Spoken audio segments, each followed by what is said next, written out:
Good morning, everyone, and welcome to the CTN Webinar Series presentation, Secondary Analyses in Clinical Trials.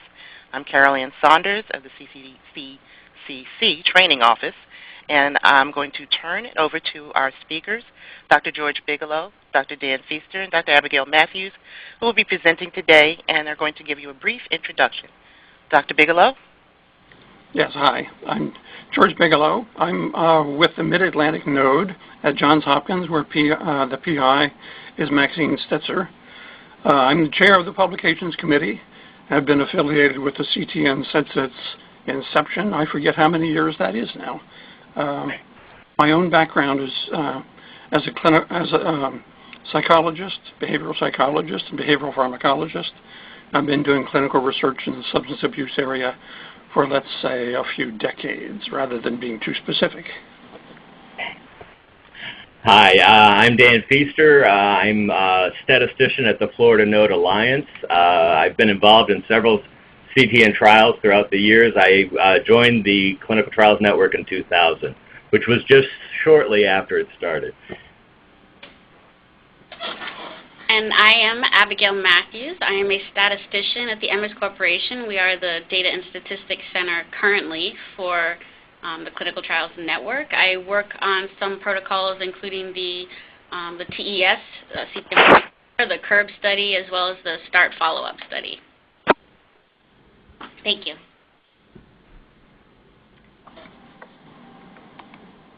Okay, it's time we're going to get started. Yeah, so I'll begin with describing our objectives for today's meeting.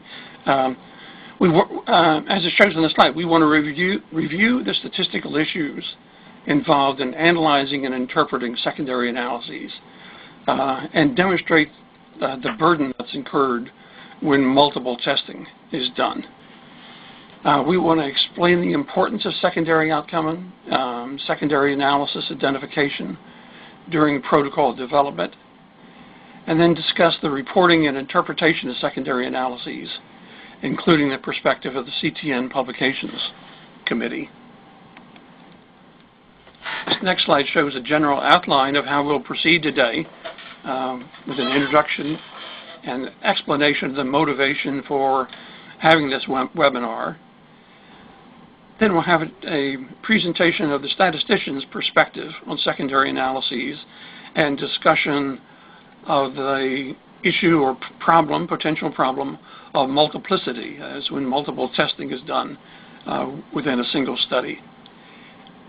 We'll then have a discussion of issues involved in implementing secondary analyses, and then a brief summary and discussion. There will be 2 time points during the webinar during which we'll open things for questions. There's one around the midpoint, and then there's one around the end.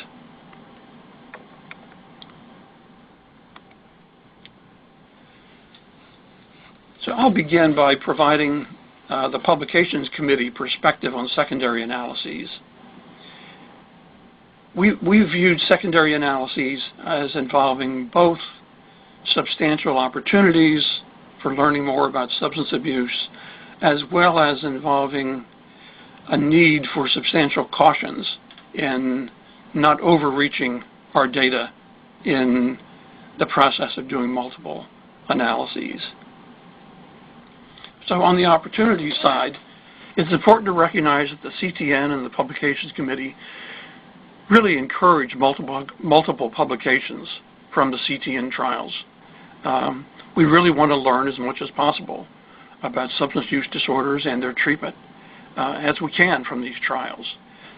And the fact that these are large in diverse populations, diverse settings, multi-site studies, spread throughout the country with multiple intervention personnel, make them ideal for doing multiple analyses. There are various ways the data can be sliced and looked at to provide more information. The fact that broad study teams with diverse interests are involved in the development of these protocols means we have input from individuals who have a lot of different perspectives and different questions that can be addressed within the design of the studies. So those diverse interests influence the array of assessments that are done. The studies typically have a quite extensive investment in assessments that represent the diverse interests of the participants. We'll have repeated assessments over time, so we have longitudinal data from our patient participants. And we'll typically have a good bit of assessment commonality across studies, which facilitates doing secondary analyses that collapse data across studies rather than looking solely at data from within a single study. So there are a lot of opportunities offered by the size and diversity of CTN studies. But at the same time, we need to recognize and attend to various cautions. CTN studies typically yield multiple publications. We might have a single study that has a dozen or more publications. And this has led to the question of whether we're overanalyzing the data and running the risk of reaching some incorrect conclusions as a consequence of the multiple testing and multiple analysis of data from the studies.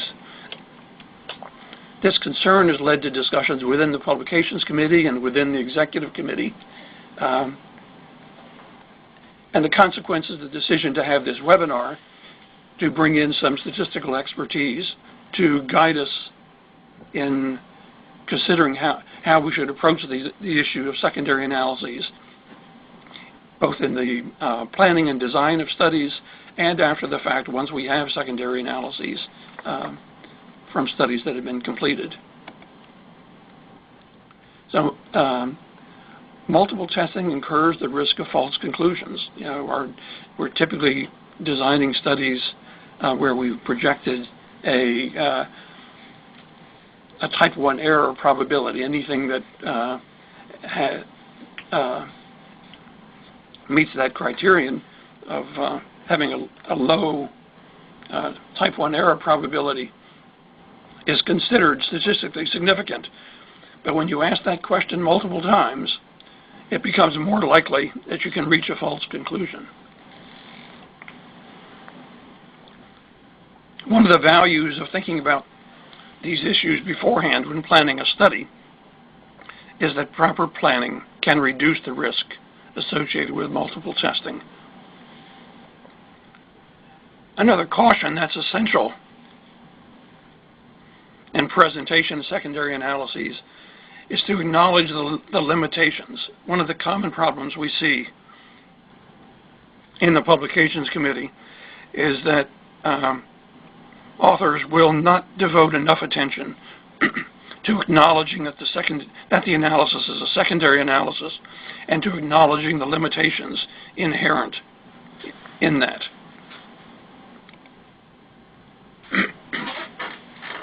So to help understand the issue of multiple analyses and multiple publications, I thought it'd be useful to, just as an example, look at one of the protocols within the CTN, the 006 and 007 studies that looked at abstinence contingent incentives.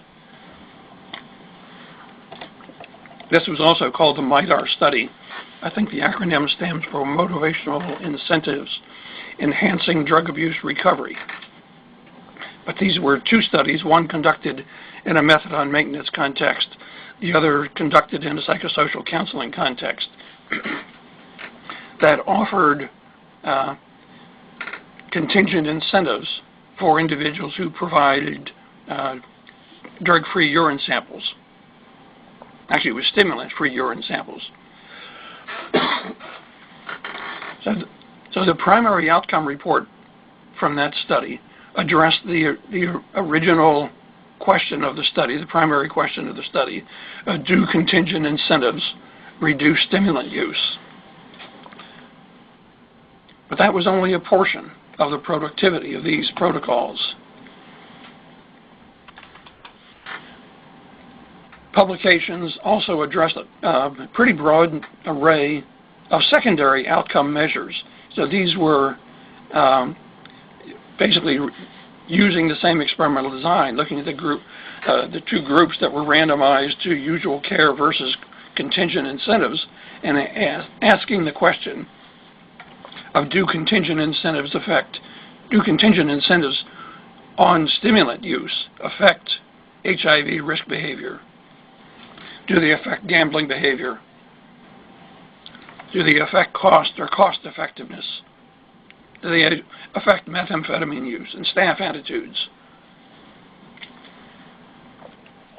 So this is quite a broad array of other outcome variables different from the primary outcome variable. Other sets of analyses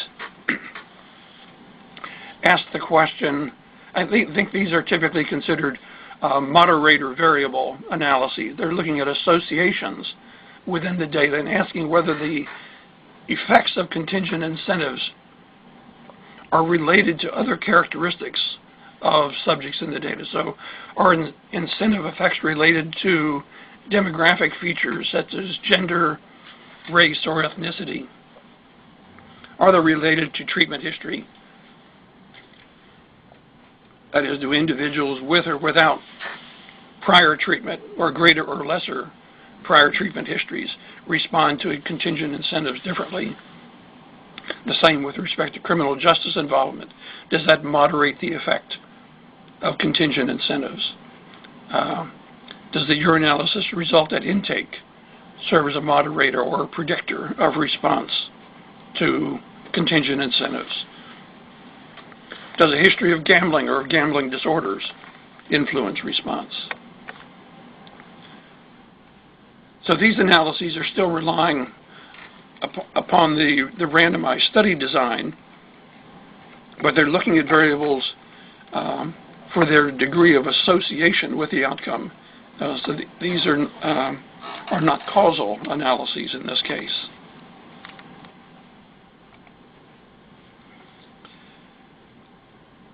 Looking at demographic associations has been quite popular in the studies, and I'd like to offer a specific cautionary note about looking at demographic subgroup differences. I think we need to be cautious in thinking about subgroup differences as reflecting inherent characteristics of those groups or of individuals within those groups. It's easy to look at these variables, they're prominent, but demographic subgroup differences are very likely the result of some correlated confounding variable. They likely reflect differences in life experiences and opportunities in the context in which individuals encounter and experience drug use. So I think we just need to be very cautious about the interpretation of demographic subgroup analysis. I often think that we focus on these too much. They tell us about differences, but we don't understand typically the mechanisms or the reasons for those differences. There's, I think, a high risk of misinterpretation. The other type of analysis that's often done in CTN studies is reports of associations that are really unrelated to the study intervention or the randomized design. So for the MIDAR study, there was an analysis and publication of what symptoms are related to dependence on various drugs. It's a productive use of the data from the study, but really unrelated to the study design. Analyses like this will often focus just on the baseline characteristics, the baseline data from participants. So the general categories or types of analyses that are reflected in what I just went over are the analysis of the primary outcome variable, the analysis of the intervention effects on these secondary outcome measures, analyses of moderators or mediating variables that we're looking at associations rather than causes, and then simple association analyses that don't rely on the experimental design or randomization at all, really. Common errors that we see in the publication committee when manuscripts come through to us, either explicitly or implicitly mistaking correlations for causes, We see cases of individuals or authors misdescribing the study methods. I think this is more likely when secondary analyses are done by people who are not members of the primary study team. So we need to be vigilant and cautious about that. In doing a secondary analyses, we need to make sure we understand what the original study did. So we've seen things come to us where people were summarizing, say, across studies and describe a couple of related studies as being the inpatient study versus the outpatient study, when in fact both of the similar studies were outpatient studies, and they really differed in the setting in which they were conducted, a methadone context or psychosocial counseling context. Another error that we watch for is the overlooking of explanatory confounding variables. And I think the most common is a failure to fully acknowledge the limitations of secondary analyses. So we always like to see a paragraph describing the limitations and acknowledging, particularly in secondary associational analyses, that one cannot reach causal conclusions from associations. Of course, we all know that correlation is not causation. It's one of the mantras that everyone has heard.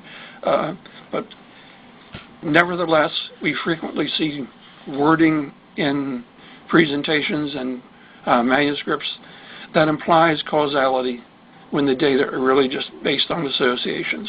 So we'd like to advise everyone to avoid wording that implies causality, even when the authors are consciously aware and will acknowledge that one can't reach causal conclusions. It's quite common for causal type language to creep into the manuscript. It really takes vigilance to keep it out. So the words on the screen here and other words such as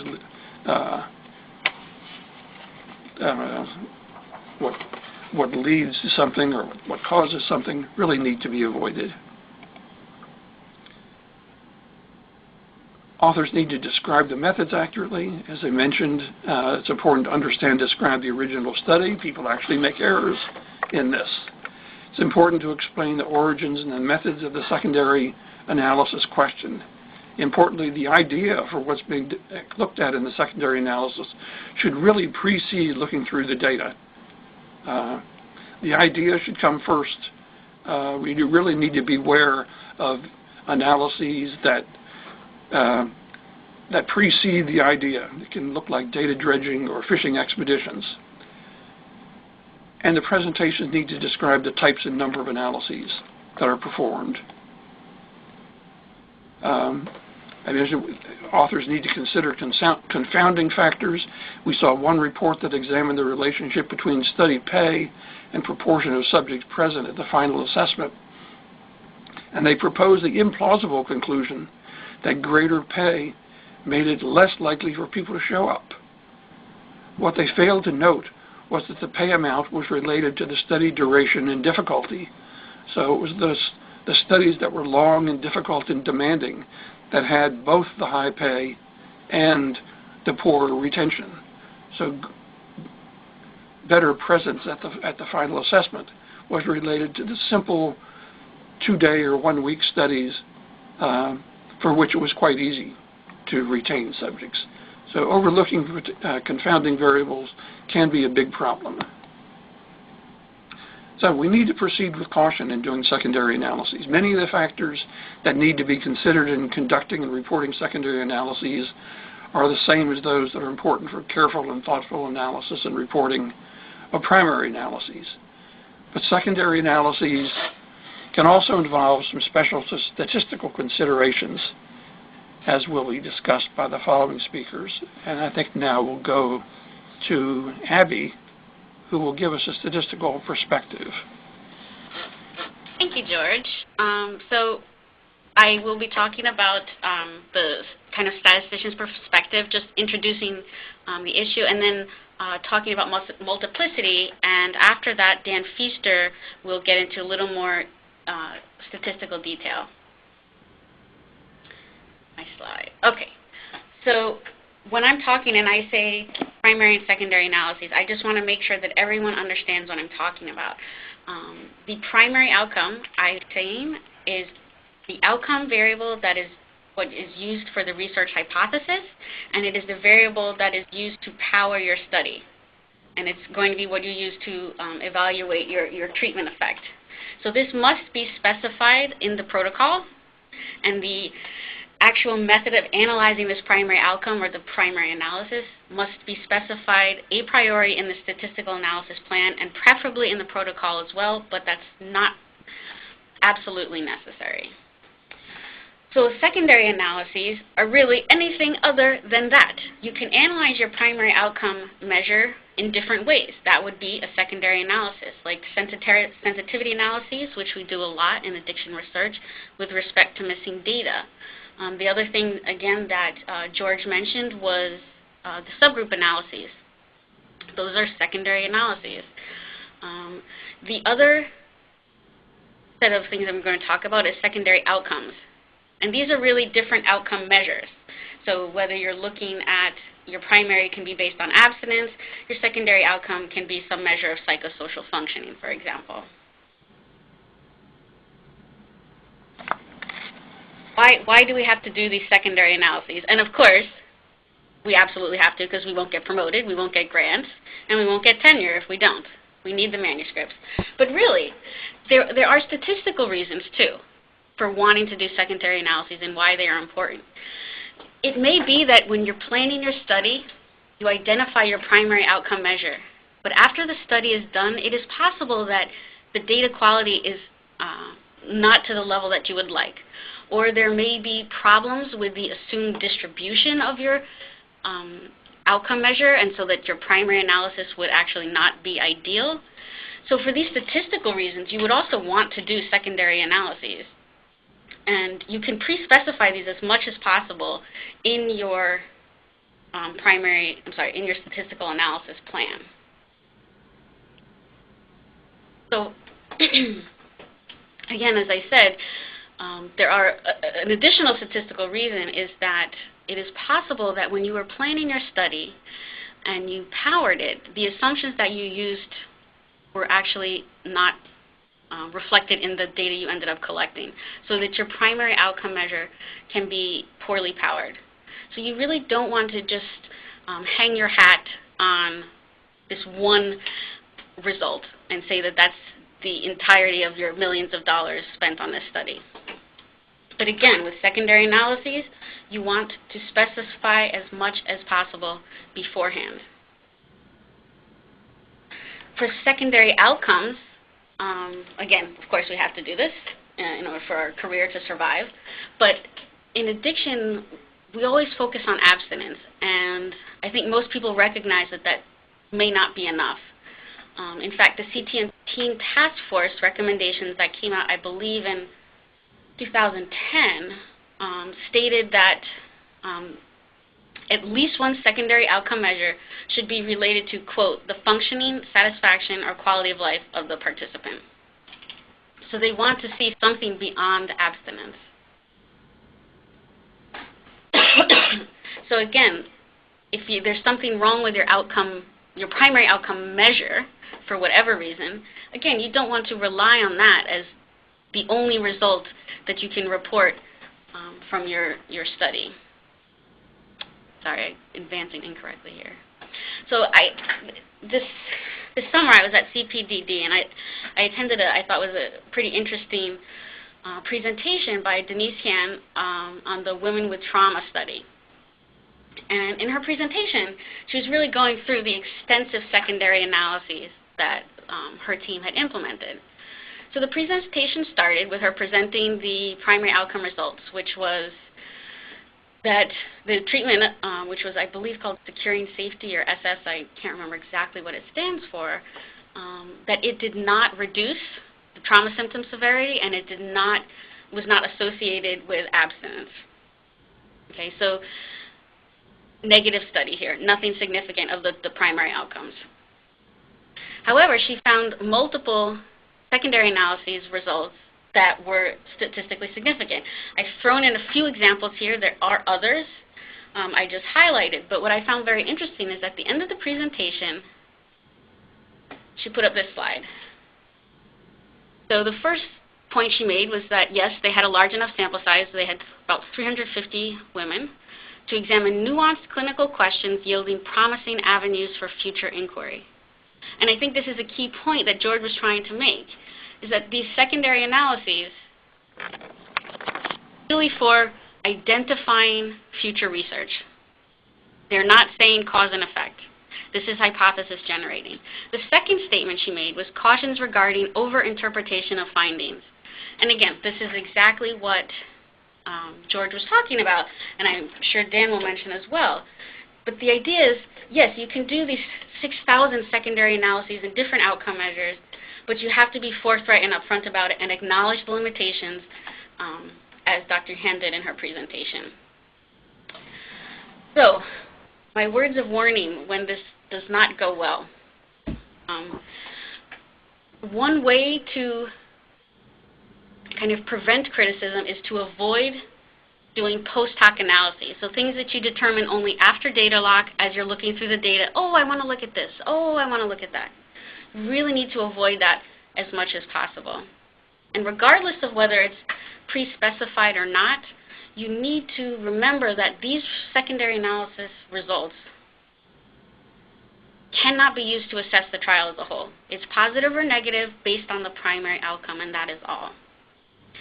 And if there are actually a substantial number of pre-specified secondary outcomes and analyses, it is possible to adjust for multiple comparisons, and I'll come back to that later.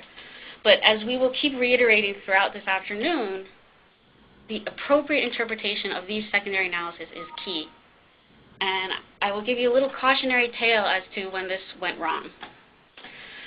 So Scott Harkinen actually just started serving this summer I guess it's a house arrest sentence of several months for wire fraud. He was the CEO of a biotech company and issued a press release where he acknowledged the negative findings of the primary outcome, but still maintained that his drug worked.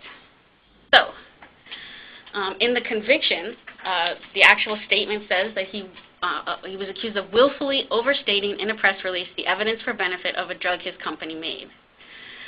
It is alleged that once they found the primary outcome p-value of 0.08, he asked his statisticians to identify a subgroup that achieved statistical significance.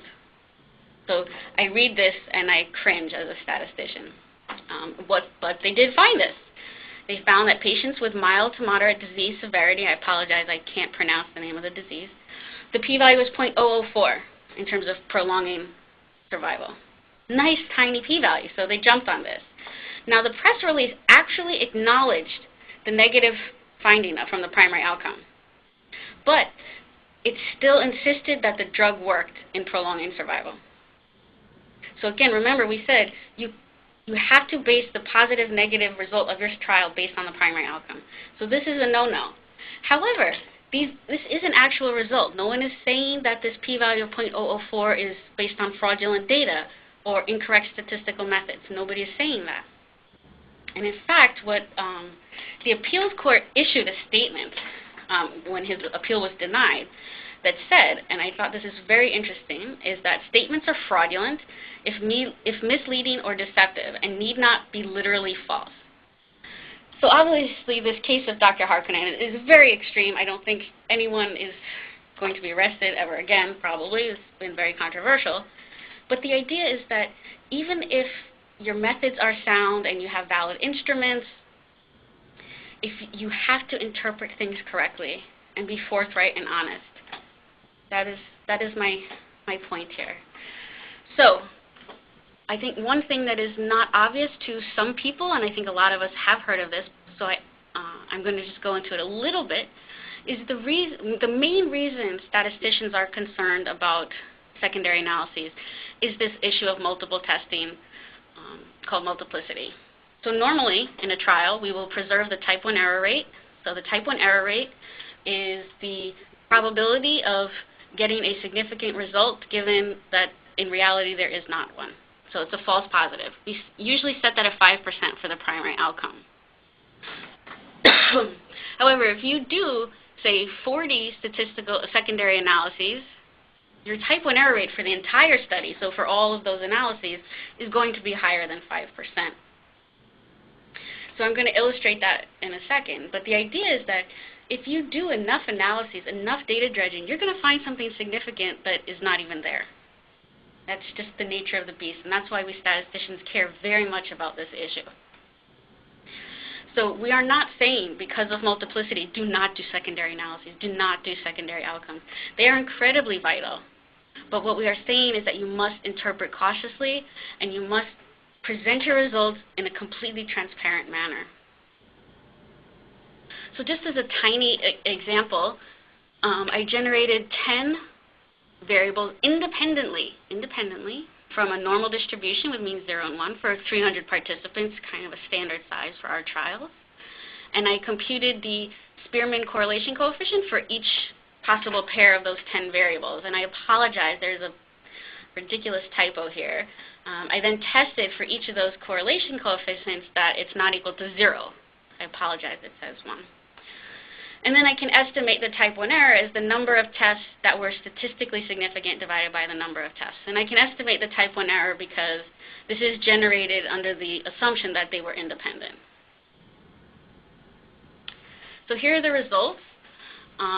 You can see, so in the red boxes, these are statistically significant correlation coefficients. And we know that these were generated independently.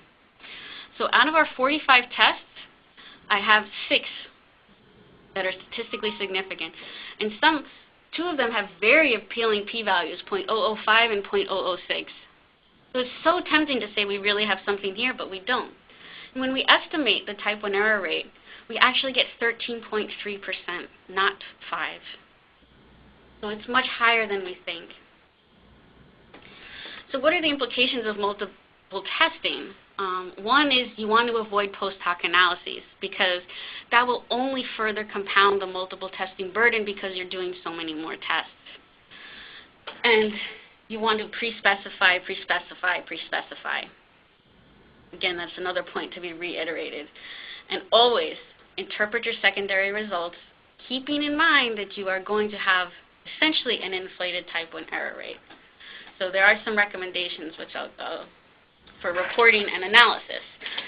So you should always focus on the primary outcome when talking about the result of your study. You do, of course, have to talk about secondary analyses, but really you want to focus more on the ones that were pre-specified. Put more weight on them in terms of discussion and conclusions and inference from the trial. And again, the way to have responsible reporting and responsible analysis begins all the way during study design, and I know Dan will talk about this again, is you have to think ahead. You think about what's going to be important. And when you do even pre-specified secondary analyses in a manuscript, you want to talk about the number that you performed and the number that you're reporting. It's possible you did 7 different outcome variables, but you're only going to talk about 2 in this manuscript. You need to explicitly state that. One suggestion that actually Paul Van Veldhuizen came up with is that for your secondary outcomes, you want to present estimates of the treatment effects and the confidence intervals, not necessarily p-values, but confidence intervals, and state that this is a plausible range of treatment differences consistent with trial results. So you're not making any inferences here. You're not saying anything about causation. Another suggestion he came up with is interpreting your results as exploratory, not confirmatory. And you always want to put them in the context of other studies. And this, I think, goes back to George's slide where he talked about the cross CTN study analysis that found retention was associated with lower reimbursement. Does it even make sense? Does it confirm or contradict existing literature? Now for post hoc analyses, we have to think even a little bit further. So in your manuscript, you need to acknowledge that these analyses were not specified a priori. Your statistician is not going to say, you cannot do these types of analyses. It's impossible. No.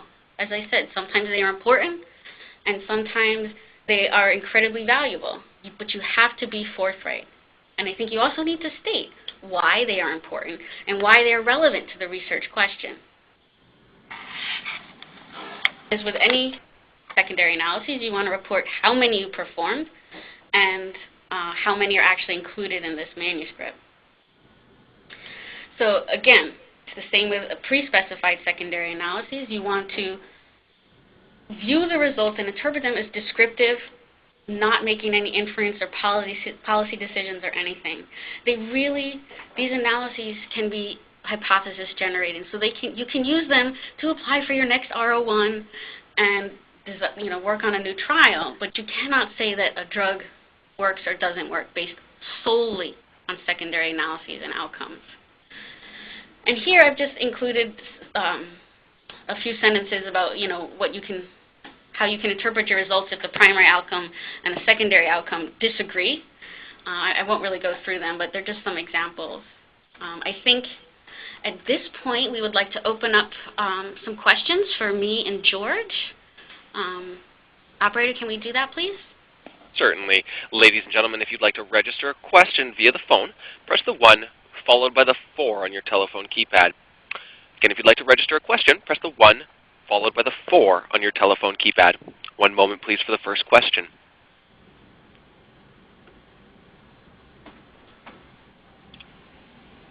And we have no questions over the phone at this time. And we have no questions in the chat. Okay, great. So I will hand it off to Dan Feaster, who will go into more detail about secondary analyses. Great, thank you. So I have quite a few slides. I may skip through a few. Some of the themes are very similar to what you've heard. Oops. And I need to learn how to forward. Let's see. So we've already heard about the multiple types of secondary analyses. The secondary hypotheses utilize the design. One of the things I want to make very clear that mediation studies use data that are post-randomization and really cannot be considered causal unless you go through specific additional statistical procedures to try to confirm that's the case. And even so, they're always subject to some assumptions. There are also association studies, and these normally don't use the design, and I've been involved in some of these. We have a paper that we're working on getting published at this point on predictors of HIV testing based on the CTN 32 study. And this is basically looking at people at baseline and seeing whether they had, what were the demographic characteristics associated with whether they had been tested for HIV prior to coming into that study. Since it doesn't use a study design, it is observational, and it cannot be considered as causal. Results can't be considered causal. The subgroup or moderator analyses, again, I've been involved in these types of studies. The recently published paper was on risk reduction counseling impact in HIV testing, but looking at whether the modality of substance treatment, whether it was outpatient, opioid replacement, or inpatient residential treatment. And it was a very nice paper. I think it was informative, but you cannot interpret things causally. As well, we've already talked about the differential treatment effects by race, ethnicity, and gender. While we're all very interested in these, we do have to be careful about these because we don't randomize to those subgroups.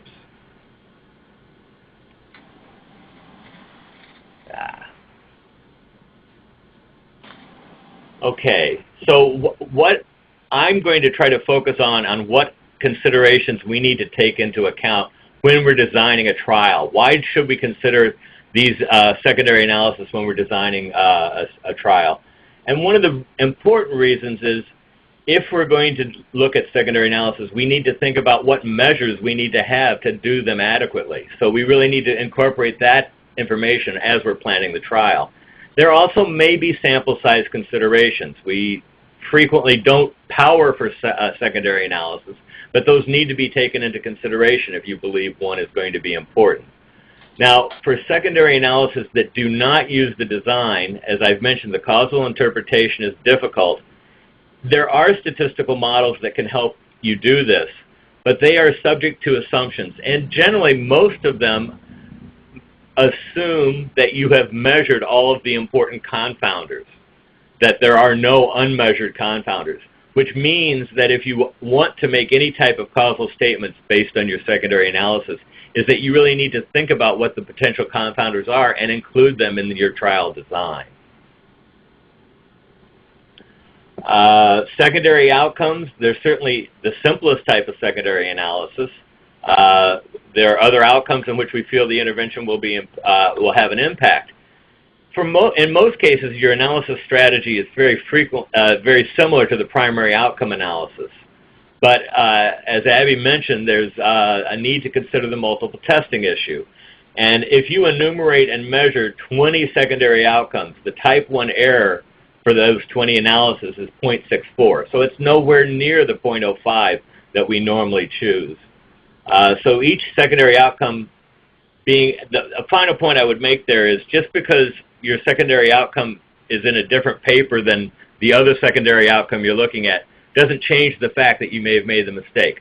So it's not just all the secondary outcomes you've done within a particular paper. It's really the number of secondary outcomes that have been looked at on this trial data, on a particular trial's data. So looking specifically at mediation analysis, this is something that we frequently include in protocols. And what we want to do is say that let's say in the diagram there, treatment assignment is going to affect attendance at treatment, and treatment assignment is also going to affect count of drug use days. And then we want to say, well, part of the impact of treatment assignment actually goes through attendance. Well, this is a problem, and attendance is then considered the mediator. That is, the effect of treatment is mediated through attendance. But we really can't do that. We need to, in terms of making a strong causal statement, because both attendance and count of drug use days comes after randomization, and we cannot rule out that some unobserved confounders affected both of those. Now, I've used attendance and treatment, but you could use anything. It could be that this was motivation to change, that treatment assignment is going to increase motivation instead of attendance. So this type of idea, the fact that confounders create problems in causal interpretation, really fits for any of the potential mediators that we would be looking at. Now, the possible assumptions, there are kind of two categories that you can go to try to address this type of issue to make a causal statement about mediation. And the first is that there are no unmeasured confounders. So if we measure all the potential confounders, then we can make this causal statement subject to the assumption that we have measured all the confounds and that we've appropriately incorporated them into the analysis. One example of this approach is the propensity score analysis, where you try to look at and equalize the distribution of all possible confounds across any two groups. Another approach is instrumental variables. And for the instrumental variables approach, if we can find exogenous factors Z that are correlated with the attendance from that prior example, and let's call the attendance X, and we can also assume that these potential instrumental variables, do not directly affect count of drug use days, then we can use Z as an instrument to identify the causal impact of the attendance on count of drug use days. So what you end up doing is actually using that instrumental variable Z that was defined at baseline to predict attendance, in place of attendance, to predict the effect of attendance on count of drug use days. But here again, while this is a statistical model that will allow you to make a causal statement, it's subject to the assumption that whatever your instrument is associated with the mediator, but not directly associated with the outcome, because otherwise you would not be able to identify the pathway between the mediator and the outcome.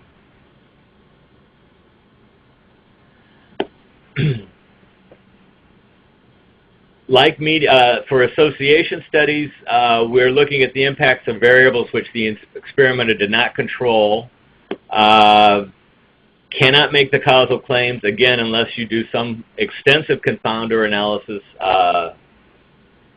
and in this case, you also need to worry about the type 1 error. and be honest about the way you've reported it. Now, I wanted to point out some potential solutions for type 1 error. If you're really looking and doing hypothesis generation and exploration of potential patterns in the data, there are some machine learning approaches. They're used extensively in data mining. I've not seen anyone do that in the CTN trials. These approaches allow an exhaustive search for the best predictive model of the outcome. One of the problems with them is, like testing of false covariates, they sometimes can overfit the data. And the way the machine learning approaches do this is through cross-validation. And the simplest approach, the idea is pretty simple. In the simplest approach, you split the sample into two. So you randomly subset your sample and use one sample to explore and look at all of the potential relationships that you could possibly see. And then of those that are significant, you replicate in the second sample, and only those that show up in the second sample are the ones that you have fairly high level of confidence are real and not subject to multiple testing. Now, for subgroup or moderator analysis, you really should determine which subgroups are of interest at the design stage. Like I mentioned, and we've all talked about, a lot of us have interest in racial and ethnic group differences or gender differences, but there are other subgroups: the drug of choice, the severity of an individual's problem, age, and so on. It's important to define these a priori, or else you really are subject to the criticism that you're looking for patterns in the data, and that you're very likely to have them be spurious. Now, it's very unusual for these subgroups to be randomized. So the causal interpretation is a problem, and I don't think people realize this, but one of the example I've drawn up here is a randomized treatment assignment affecting count of drug use days. And we frequently want to say baseline level of use or the severity of drug use may be an important factor, and we may do an interaction of baseline severity with randomization. And let's say if we did this and the treatment seemed to work for those that had high baseline severity, we have to be careful. I think that's very interesting information, and it's a useful analysis to do, but it's inappropriate to say that this works for high severity of use, because we've actually not randomized people to high severity of use. For example, we could not rule out that there's some genetic factor that is very related to severity of use. That's what is driving the fact that the intervention was successful. And for people who did have high severity of use that did not have the genetic factor, the intervention may not be useful at all. And there's no way, since we have not randomized people to high severity, that we cannot rule out that that might be the case. So suggestions is pre-specify the design stage, plan to assess known confounds related to any subgroups that you're planning on, which means you have to plan to measure them. Minimize the number of subgroups to address the type 1 error issue. And another thing that is very clearly stated in the statistical literature and the medical clinical trials literature is that test for interactions within all participants rather than testing treatment effects within each subgroup. Do not, even if in an a priori fashion, say that I'm going to look at treatment effects within all these groups. You really want to test to say whether treatment effects differed across groups first before looking at treatment effects within groups. And there's a couple references to that that would explain the reasons behind that. Now, in terms of defining, if we're going to talk about subgroups in the design stage, we have to define what subgroups we're interested in. It's clearly easiest to work with subgroups that are inherently categorical. And in fact, any subgroup that's defined on continuous measures, it's possible to really manipulate the outcome. There are some examples out there where people use different groupings and will show the patterns of results going in opposite directions depending on how you group. In one case, it looks like an outcome is associated positively, and in another, it looks like it's associated negatively on the same data set. So the categorization of subgroups on a continuous measure is inherently suspect. So looking at the idea of a categorical group, let's say you've decided on your subgroups. One of the issues to adequately address that in a study is you may want to think about how you're going to recruit, because to analyze a subgroup, you have to have the subgroups. One of the studies I was involved in was the BSFT study, and we did want to look specifically at race and ethnicity because BSFT had originally been the original work in that had been mostly Hispanic populations. So we actually chose sites to ensure some racial ethnic diversity.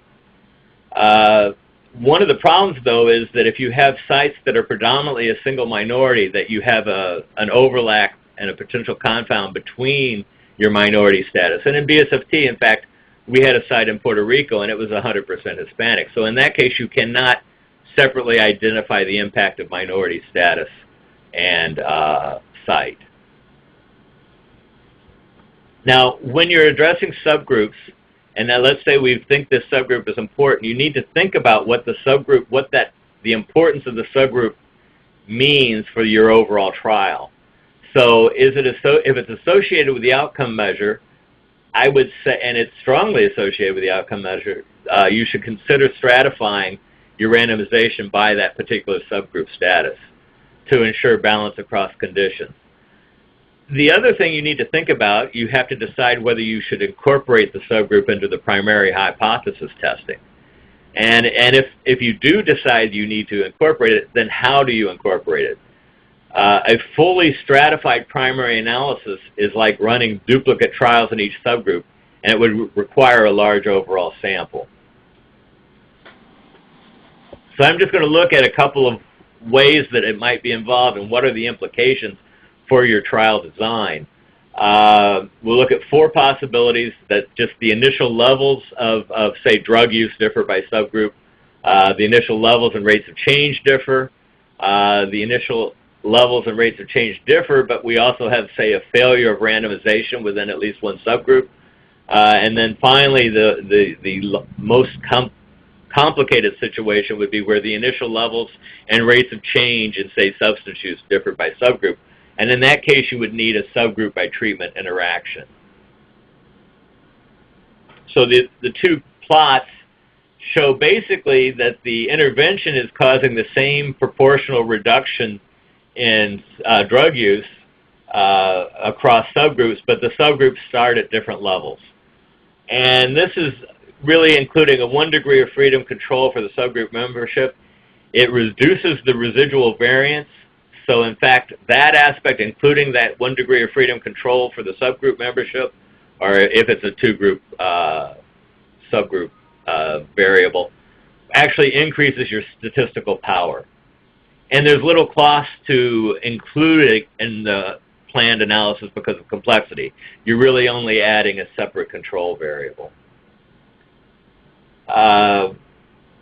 If instead you believe that initial level and rates of change are going to differ across the subgroups, then you would need to allow for basically a dummy variable for subgroup membership, and then also an interaction of subgroup membership and time.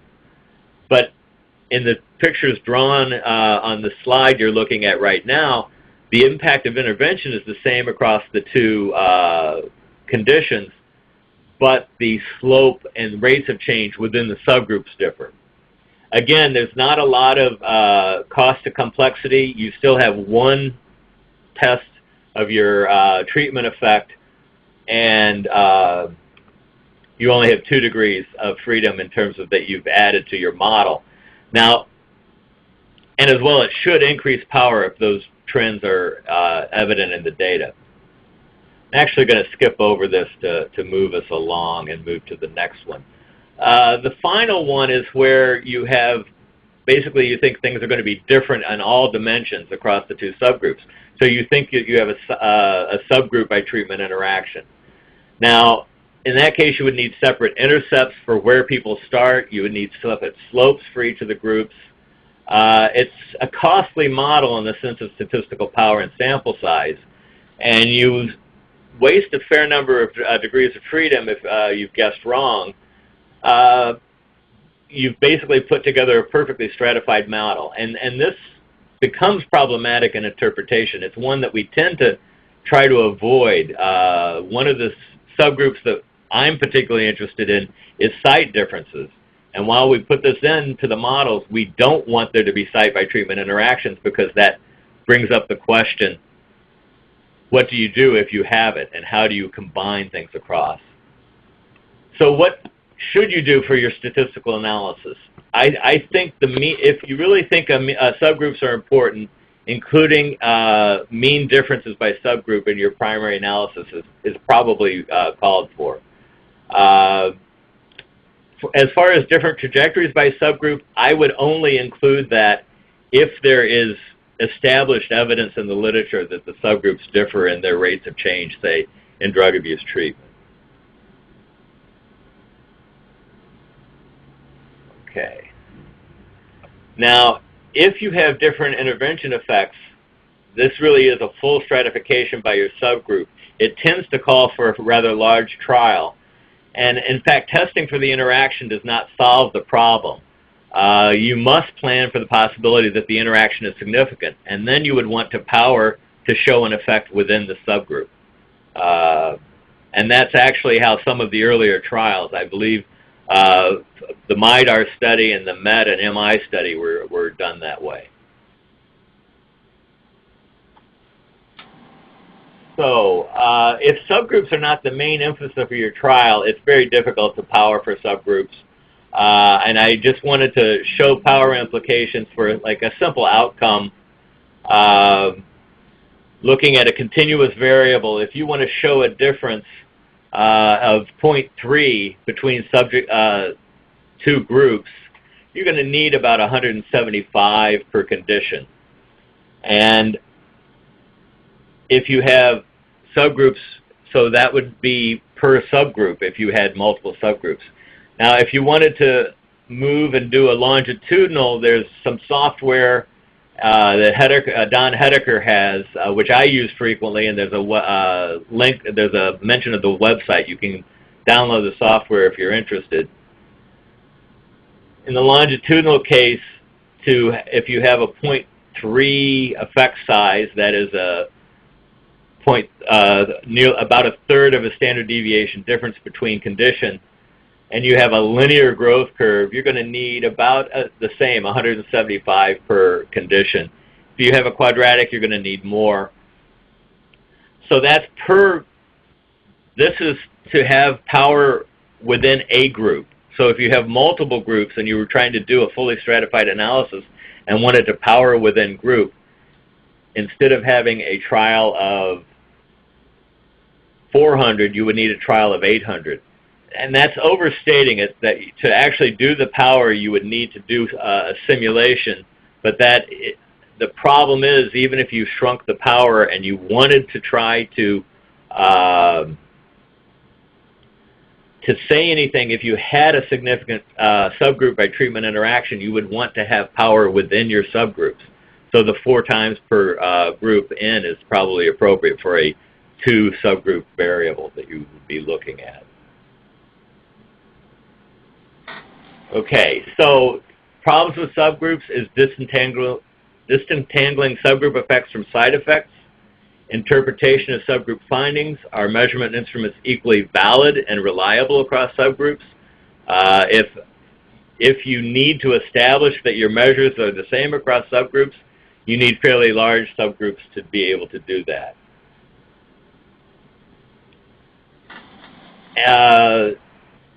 George also mentioned the interpretation of subgroup findings. I think we all know, certainly with the race ethnicity, that race and ethnicity are proxy variables for a lot of other causal factors.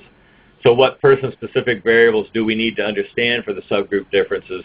What contextual variables do we need? Do the neighborhood, regional factors, the treatment context, or other site-level factors?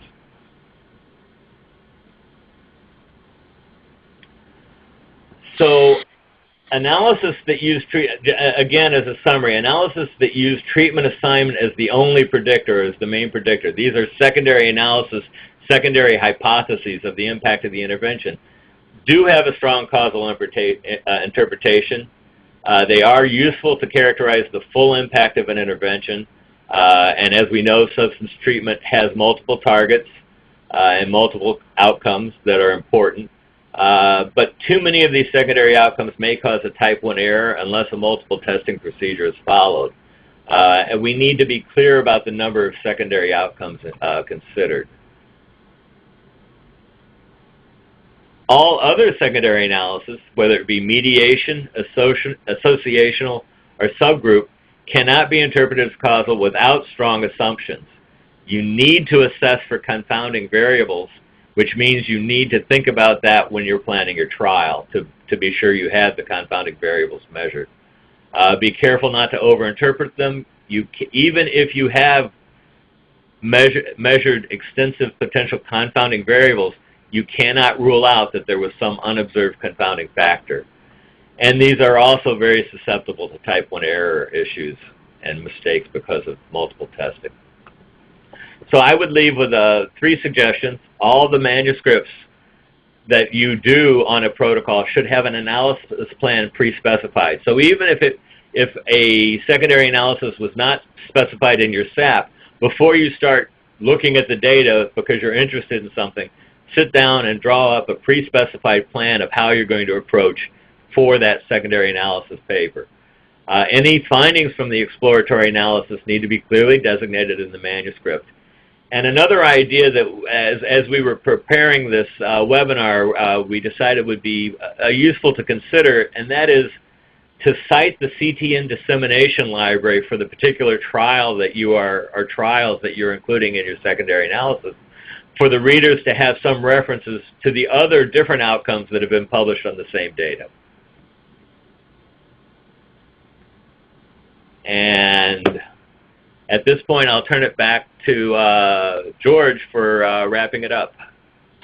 Actually, it's Abigail. I'm going to please go ahead. Yeah, just do a little stat summary, and then we'll let George do the big picture summary. Okay. So again, what we've talked about today is that secondary analyses really are very important, and they truly are necessary components of clinical research. And as much as possible, we need to identify them during protocol development, and particularly during the development of the statistical analysis plan. And as everyone has said, we need to interpret things appropriately as exploratory, descriptive, and not causal, more correlational. And we always need to report for any particular secondary outcome, whether it was pre-specified or not, as well as the number performed. And one note which I actually forgot to make during my presentation, which is I recently worked on a clinical trial where in the primary manuscript they wanted to report the 1 primary outcome and 16 secondary outcomes. So this posed a problem for me because I was really not happy with doing 16 secondary outcomes. So what I did is I actually adjusted for multiple comparisons just for those secondary outcomes. And that went fine with the reviewers, and it went straight through and the paper is published. So you can incorporate multiple comparisons. I think Dan mentioned that as well. So those are kind of our stat summary, and I will let George really wind us up today.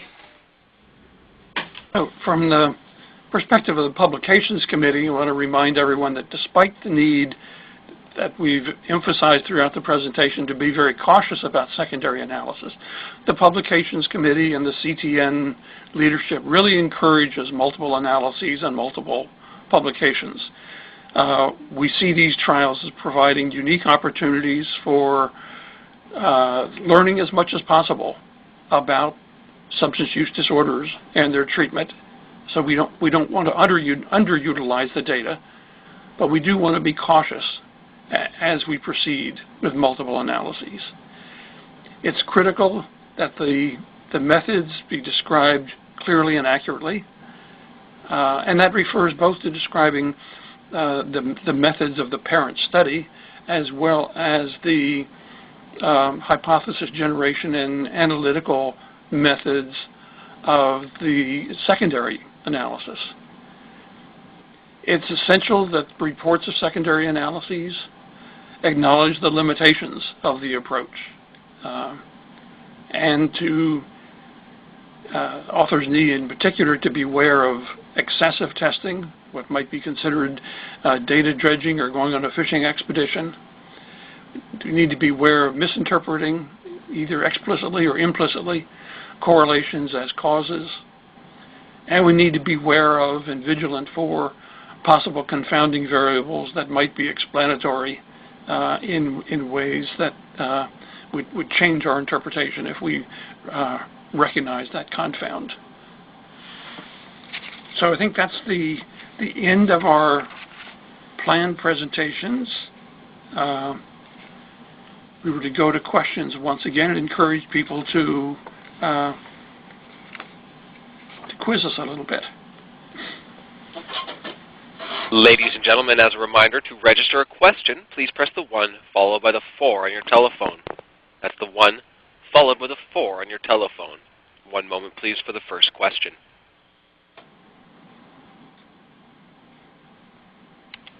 And we have no questions over the phone at this time. While we're waiting for everyone to chime in, I do have 2 questions in the chat queue. The first one is, and I can direct this to all the presenters, is from Edgar Weiss. His question is, what are the differences/similarities between secondary analysis and meta-analysis across multiple studies? So whoever wants to take that one can take it away.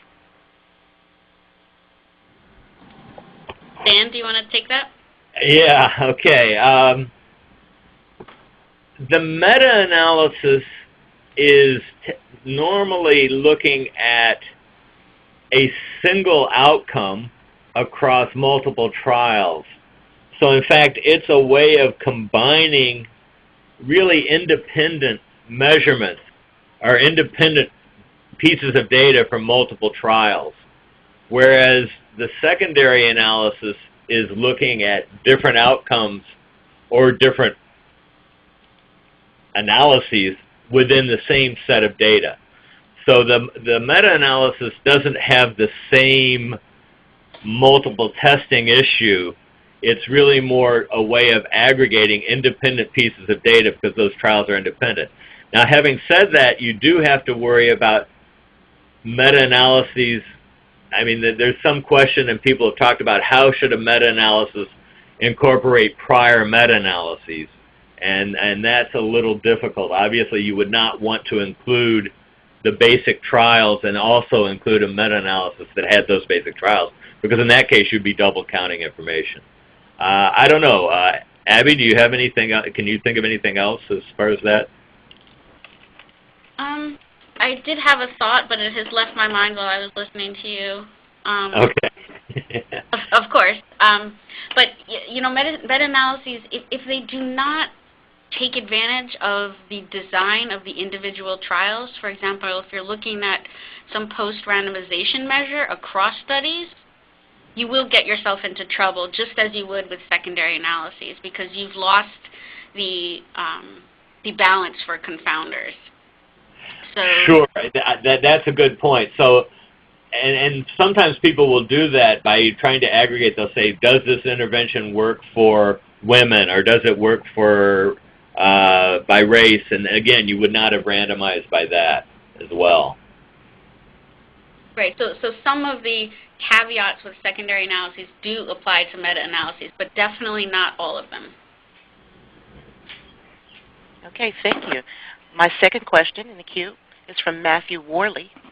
I'm wondering if there is a standard procedure for when and how I communicate with co-PIs or the others, for example, the CTN Publications Committee, when initiating secondary analyses of CTN data.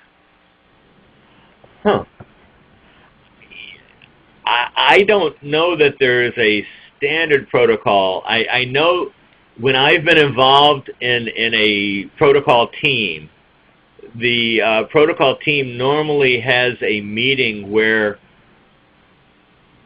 various papers and a publication plan is discussed. So if you're a part of a protocol team of an ongoing protocol, I would recommend initiating ideas for a paper with the lead investigator.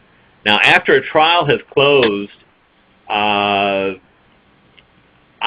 have normally talked at least with the people who have been involved in the primary study that I had interest in a secondary paper first, and then taken their lead as far as whether they think anyone would want to or should be involved in that.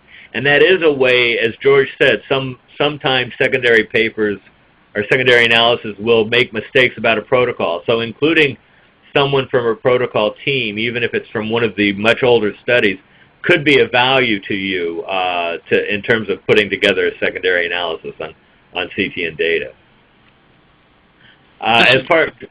George, you want to talk about interacting with the publications? Yeah. Yeah, I was going to say, I think that's a very good summary of what needs to be done. And I would add, it's important to communicate with other members of the study team or as early as possible.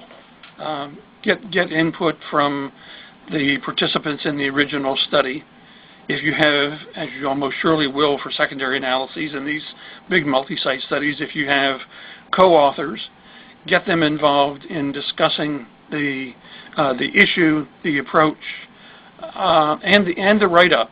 I regret that I think in the Publications Committee, too often see things that it appears that only the primary author has looked at, particularly for abstracts, for meetings where everyone's rushing to meet the deadline at the last minute because no one ever remembers to plan ahead.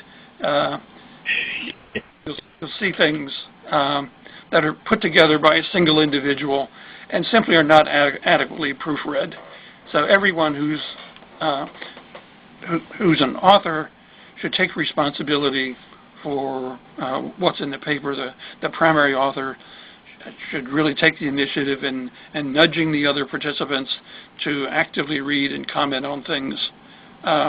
People who agree to be authors on things should recognize that they have a responsibility to pay attention to the details of things that their names are on.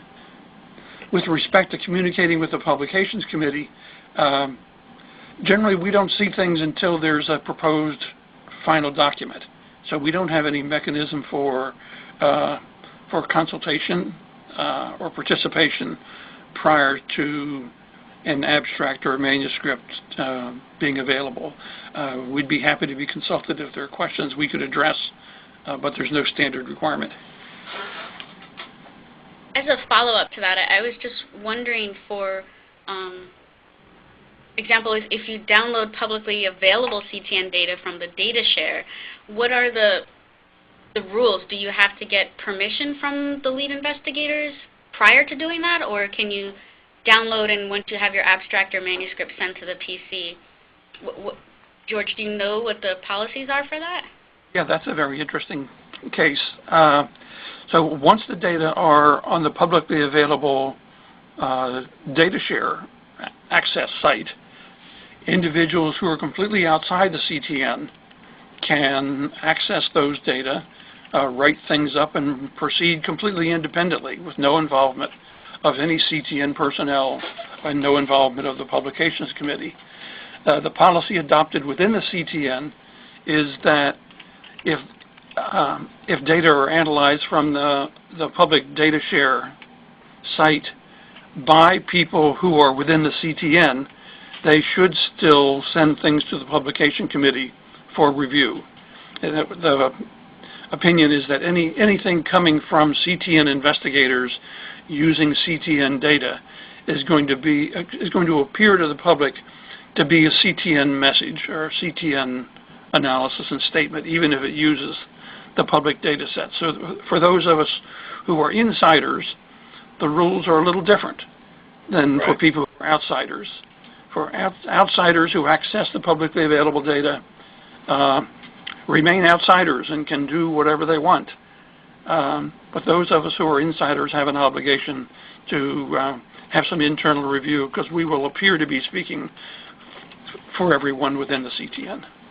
Yeah, I know I've talked with various people about the dissemination library and the data share specifically, and it would be nice if we could find some mechanism to find out whether other papers have been published, so we could include them on the dissemination library as products that have come from those data sets.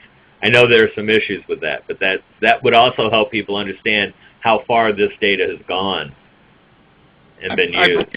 I believe there's been an effort to put on the dissemination site records of publications that are from outsiders. Okay, yeah. There's a significant risk of missing them because they're outsiders. Sure, absolutely. I have another question from Catherine Sanchez, and we have one more, and I'm looking at the time. The one from Catherine Sanchez, I'll read it. I have just received my second manuscript rejection on baseline data from CTN studies. Both manuscripts were reviewed and approved by the Publications Committee. You have certainly reiterated many of the concerns expressed by the reviewers in your discussion today, especially the statistical power to detect differences between groups. More importantly, the overriding concern for both manuscripts was lack of novel contribution of the findings. This also gets at many of the points made today. Can you offer any thoughts on baseline data and manuscripts in general? We have a few minutes we can still use. Yeah, one thing that I certainly share your pain on the baseline papers because they can be difficult to get published. And one of the issues is when we're doing a clinical trial, we aren't necessarily sampling from a clinic. We're really taking anyone that volunteers to come in. So that a lot of times people will say, what's interesting or special about this sample? So the whole ground for any generalization of results is somewhat problematic. Now, one way that trials can sort of help to overcome that is to try to track very carefully how their recruitment strategy works within the clinic. Like in the CTN 32 trial, we actually tried to approach as many people as possible, and we also tracked the clients in this community treatment providers' sites that were seen in the time period we were recruiting. So we could compare the demographics within the clinic to the demographics of our baseline sample. So those are things that help reviewers feel that they understand where the sample fits. And that's another issue I've had with baseline type papers. I don't know. George or it's always important for the authors or the study team who are working on a manuscript to think about the questions cited by the journal reviewers of what's the added contribution of this analysis. And it can be difficult at times. And one strategy in publishing such things is to, frankly, shoot for less demanding journals. The most demanding journals are going to simply have a higher standard of what they require the magnitude of new information to be. Less demanding journals are happy to publish things that are quite reasonable, even if they are repetitive of what's known. It can often be helpful for the authors to think about what's unique about the context from which they're reporting. Something we've seen a number of reports on from the CTN is the correspondence between self-report and your analysis results. This is something that's been studied and published on for decades, but times are changing, and it's important for people who have new data on this in special populations. I think we had some from the adolescent study. This is a relatively unique new population. We've had reports from the prescription opioid populations that haven't been around with the same magnitude, haven't been studied and published on in the past. And even when people continue to reach the same conclusions, that there's generally pretty good correspondence between your analysis and self-report. It's a worthwhile contribution when that general relationship is extended to new populations or new varieties of drug abuse. Thank you. Matt, would you open Carmen Rosa's line? She had a question for us. Unfortunately, as her line does, because her name has not been taken down, she'll need to press 1-4 on her telephone to queue up for a question. We do have a question from the line of Jeff Corti. Wonderful. Jeff, please proceed with your question.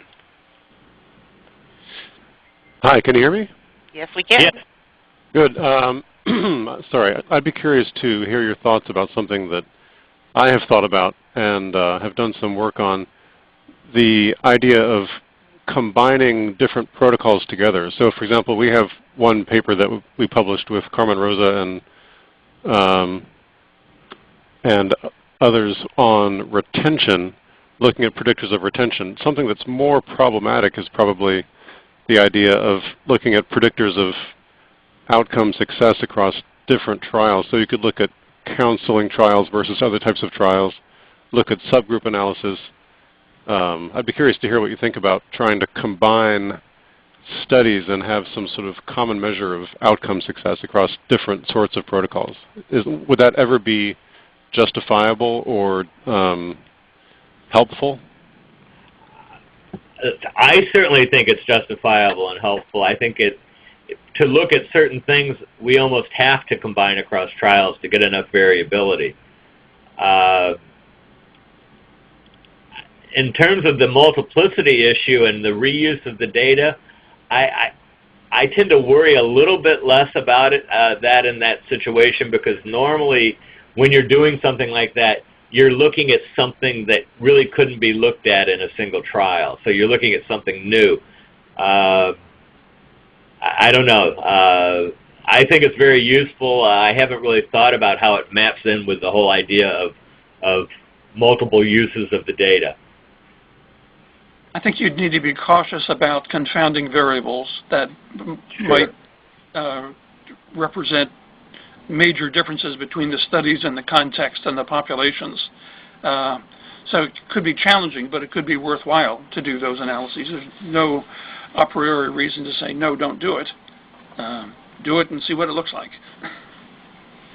Right. Yeah, I think the confounding is certainly an issue, and certainly you would need to temper interpretations and leave it open to the potential for unmeasured differences, not just across sites, but across trial implementation issues.